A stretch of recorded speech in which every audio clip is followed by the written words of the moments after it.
എന്നാൽ എന്താണ് പാപം? എന്താണ് പാപമോചനം? പ്രിയപ്പെട്ട ഈ ഭൂമിയിലെ സകല ജനനദികളും ഒരുപോലെ പാപം ചെയ്ത് ദൈവതേജസ് നഷ്ടപ്പെടുത്തിയവരാണ്. കറുത്തവരെന്നോ വെളുത്തവരെന്നല്ല, ബ്രാഹ്മണനോ ക്ഷത്രിയനോ ശൂദ്രനോ വൈശ്യനെന്നോ ഇല്ല, ഹിന്ദുക്കളെന്നോ മുസ്ലിങ്ങളെന്നില്ല, ക്രിസ്തീയ മതവിശ്വാസികളെന്നില്ല.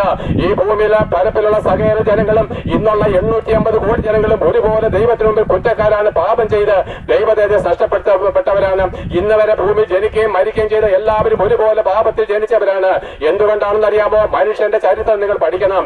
ഈ ഭൂമിയിൽ മനുഷ്യ ജാതി ഉണ്ടായിട്ട് 6000 വർഷത്തെ ചരിത്രം മാത്രമേ ഉള്ളൂ. 6000 വർഷങ്ങൾക്ക് മുമ്പ് ദൈവം തന്റെ അതേ രൂപത്തിലും സാദൃശ്യത്തിലും മണ്ണുകൊണ്ടൊരു മനുഷ്യന്റെ രൂപമുണ്ടാക്കി അതിൽ തന്റെ ജീവശ്വാസം ഊതി അവനെ ജീവനുള്ള മനുഷ്യനാക്കി നിർത്തി. ഒരൊറ്റ പുരുഷനെ മാത്രമേ ദൈവം സൃഷ്ടിച്ചിട്ടുള്ളൂ. നമ്മളെ ആരെയും ദൈവം സൃഷ്ടിച്ചതല്ല പ്രിയപ്പെട്ടവരെ. ആ ഒരു പുരുഷന്റെ രക്തത്തിൽ നിന്നത്രേ സകല ജാതികളും ലോകമെങ്ങും ഉണ്ടായി വന്നത്. അവൻ ദൈവത്തിന്റെ മകനായിരുന്നു, വിശുദ്ധനായിരുന്നു. അവൻ നിന്ന് തന്നെ സന്താന പുഷ്ടിയുള്ളവരായിട്ട് ഭൂമി നിറയേണ്ടതിന് ഭാര്യയെ കൊടുത്തു.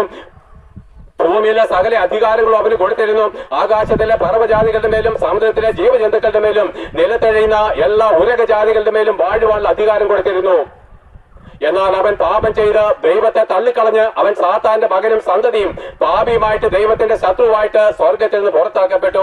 ആ പാപിയായിരിക്കുന്ന സാത്താന്റെ സന്തതിയായിരിക്കുന്ന ദൈവത്തിന് ശത്രുവായിരിക്കുന്ന ആദമിന്റെ രക്തത്തിൽ നിന്നത്രേ നാം എല്ലാവരും ജനിച്ചത്. അതുകൊണ്ടാണ് പറഞ്ഞത്, ഒരുത്തൻ പോലും നല്ലവനില്ല, എല്ലാവരും ഒരുപോലെ പാപം ചെയ്ത് ദൈവത്തെ തള്ളിക്കളഞ്ഞതാണ്.